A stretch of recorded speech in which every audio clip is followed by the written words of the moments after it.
Boa noite a todos, torcida Alviverde. Hoje é o nosso primeiro vídeo do nosso primeiro canal no YouTube, né? Deixando já os créditos ao canal de esporte ESPN. Pedir que vocês curtem e compartilhem, por favor, o nosso vídeo. E, se possível, né? Dar dicas aí, deixar comentários e é isso. Vamos falar um pouco do elenco, né? Os dois gols de Rafael Veiga, né? Um de Hendrick, um de Rony e um de Gustavo Gomes. O Hendrick, além de ter feito um gol, né? Deu auxílio aí pro Veiga fazer o segundo, né? E agora é só ver o que espera do Palmeiras sem o nosso mais novo, né, integrante aí que já está indo embora pro Real Madrid, né? Agora, sem demais, fique agora com a entrevista.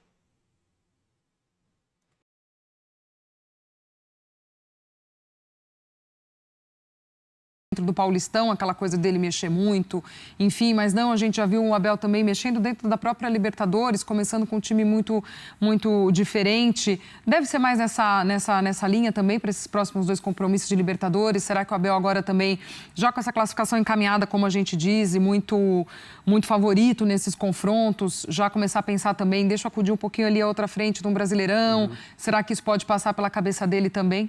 Ele foi perguntado sobre isso, né, no fim de semana. Depois da última rodada do Brasileirão, e foi uma entrevista na qual ele se mostrou muito tranquilo, fazendo brincadeiras. Aliás, André, desculpa te interromper, eu tô achando ele bem mais tranquilo ultimamente. Sim, Ele tá muito, tirou muito o pé, ele tá bem mais... Ele vive um bom momento. Low profile mesmo. Vive um bom momento, falando de futebol e demonstrando-se relaxado na posição em que ele está. Exato.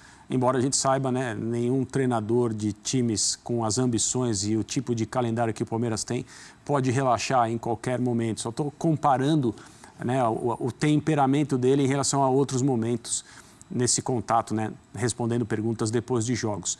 Mas ele não se importou com o fato do Palmeiras não liderar o campeonato, até perguntou que estão quanto na nossa frente, né? Os líderes hoje têm 10. Se a gente olhar no passado. O Palmeiras tem 9, não é isso? É uma das equipes que tem 9. Nesse segundo lugar compartilhado aí, pelo menos em pontos. Mas aí ele até lembrou, no ano passado eram 14 pontos, então tá tudo ok. Então, a minha impressão é que agora com a classificação... O Palmeiras tem 8 e o Atlético tem 10. Isso. A classificação garantida para os mata-matas da Libertadores, resta saber em que condições, ele pode olhar um pouquinho mais em termos de escalação para o Campeonato Brasileiro. Mas ele sabe o quanto é importante o Palmeiras poder decidir os mata-matas no seu estádio.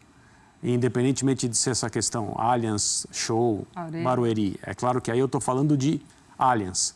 Mas não é porque o Palmeiras eventualmente tem que jogar em Barueri que ele vai falar, então não importa, tudo bem, vamos decidir fora. A coisa não funciona desse jeito. Essa fase de mata-matas pode ter uma pegadinha, né?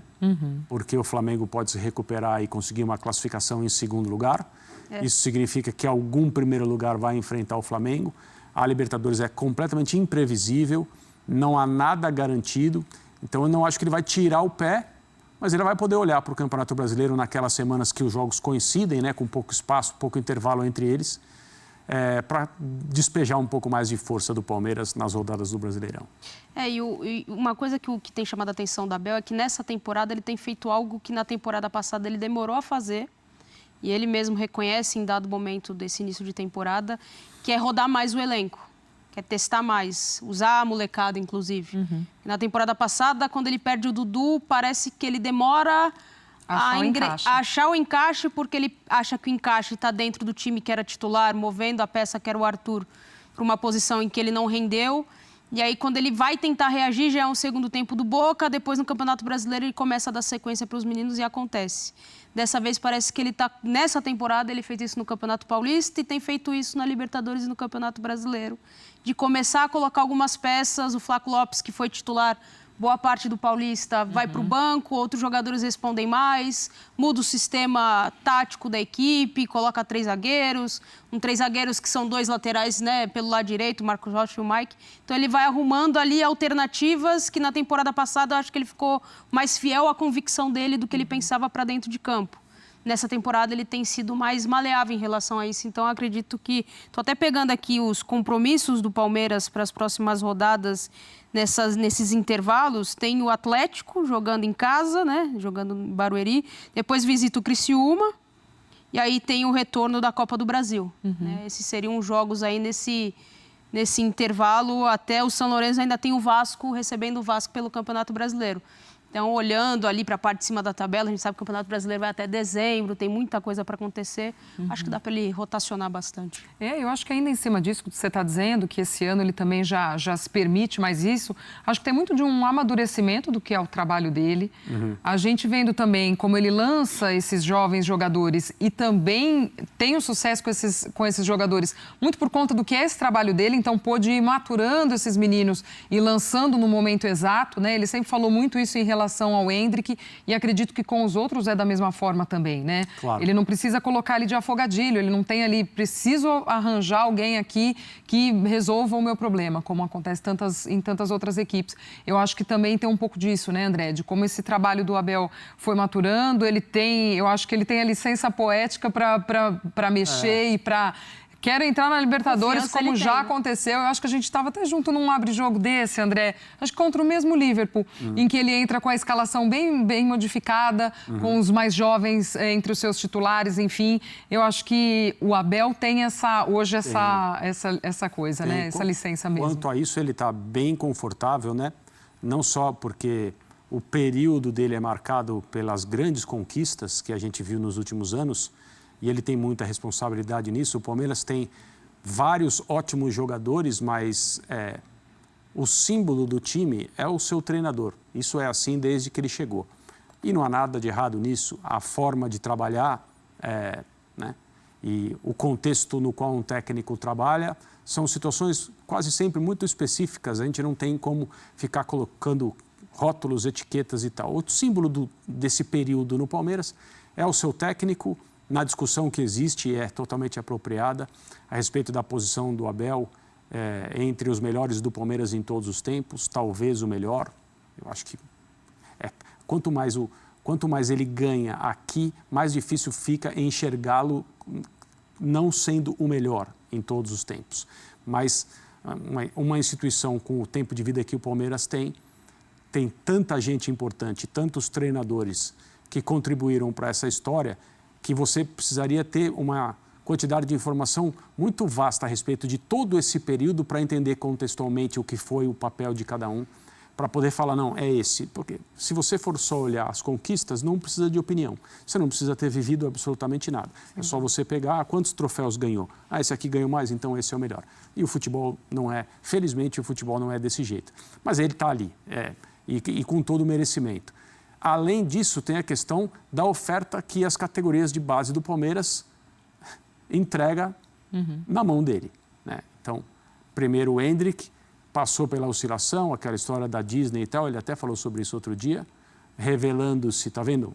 Eu tinha razão, vocês... Tá mandando a molecada toda para Disney. Vocês queriam, mas né, naquela entrevista ele falou muito sobre a parte humana, o desenvolvimento, né, os jogadores que são muito jovens ainda.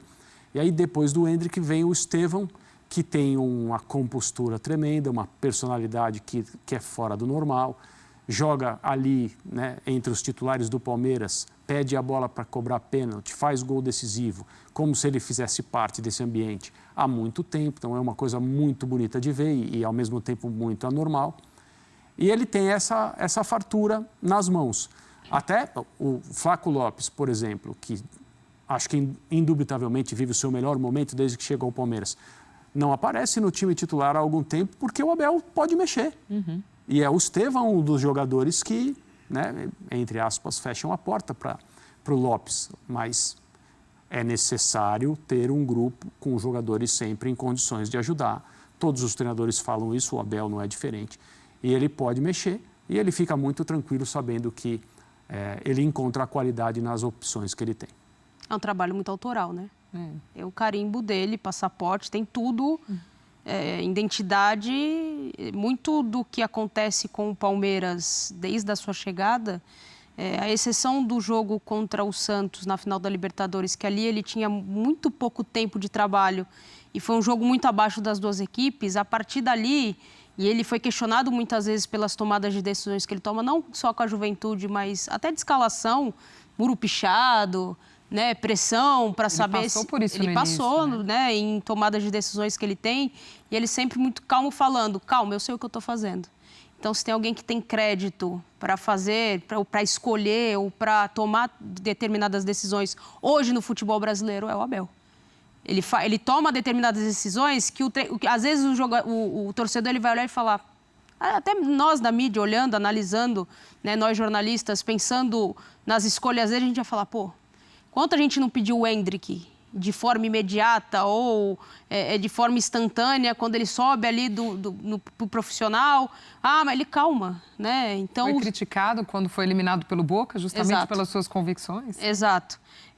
Então, assim, eu acho que ele tem mais saldo positivo do que negativo para tomar as decisões que ele toma, porque o trabalho dele é muito autoral, é muito forte. Quando você fala do Palmeiras desde que ele chega até hoje, você vai lembrar de vários jogadores. Pô, teve a época do Scarpa, que ele brilha, tem a ascensão do Endrick, tem um Veiga sendo protagonista, tem o Everton decidindo em alguns jogos, tem fulano...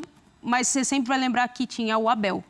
O Abel Ferreira era o cara do Palmeiras que fazia, acontecia e que tinha aquela personalidade que passava aos seus atletas e que conseguia, o Marcelo usa muito isso em algumas transmissões, resiliência, para em determinados momentos saber ressurgir ali e conseguir os resultados que precisa. Então, o carimbo dele, ele tem crédito e crédito e crédito para tomar determinadas decisões ao longo da temporada. O que é a marca desse trabalho, né?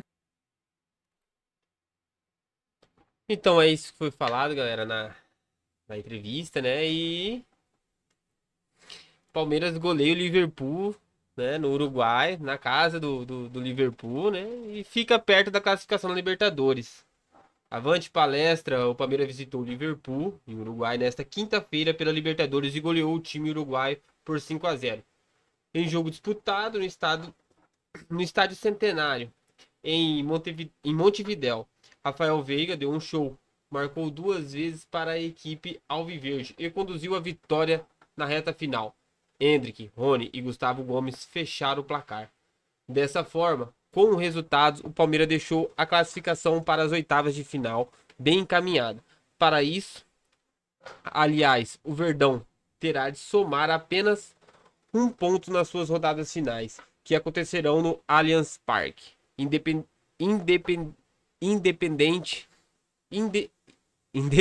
del Valle, São Lourenço e Liverpool, com 4 pontos, porém completam a chave e brigam também pelo mata-mata. Primeiro tempo, a etapa inicial começou com a pressão dos donos da casa, que balançaram a rede com 2 minutos com Matias Ocampo. O Bandeirinha, entretanto, pegou o impedimento no belo passe do camisa 11 e recebeu nas costas da marcação. A resposta alviverde veio com Rafael Veiga, que quase marcou um golaço aos 16. Em sobra na entrada da área, o meia bateu de primeira, mas a bola explodiu no travessão de Lentinelli. Quando o primeiro tempo parecia que terminaria empatado, o time de Abel puniu os uruguaios. Marcou. Marcos Rocha achou lindo.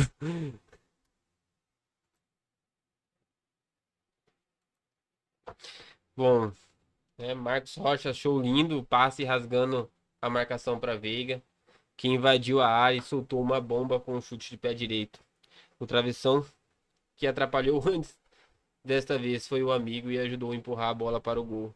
No segundo tempo, a etapa final foi de tranquilidade para o Palmeiras, que marcou mais 4 vezes na capital do Uruguai, e com grande atuação de Hendrick aos 26.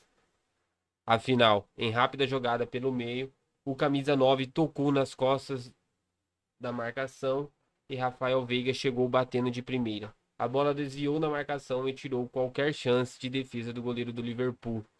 10 minutos depois, Veiga cobrou o escanteio pela esquerda e Rony desviou na primeira trave. Hendrick apareceu na segunda trave e marcou de cabeça.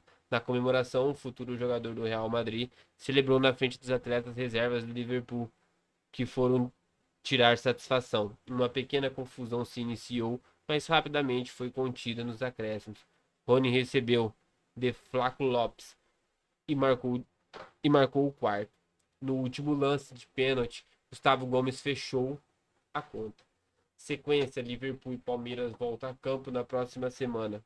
Afinal, novamente pela Libertadores, pela quinta rodada, o Verdão recebeu o Independiente del Valle na quarta-feira, enquanto os uruguaios visitam São Lourenço na quinta. Então é isso. Esse foi o nosso primeiro vídeo. Desculpe os erros aí do canal, né? Primeiro vídeo, nervosismo. Então, curte, compartilhe, se inscreva de novo. Só reforçando, muito obrigado a todos, né? E bom final de semana. E até a próxima notícia, né?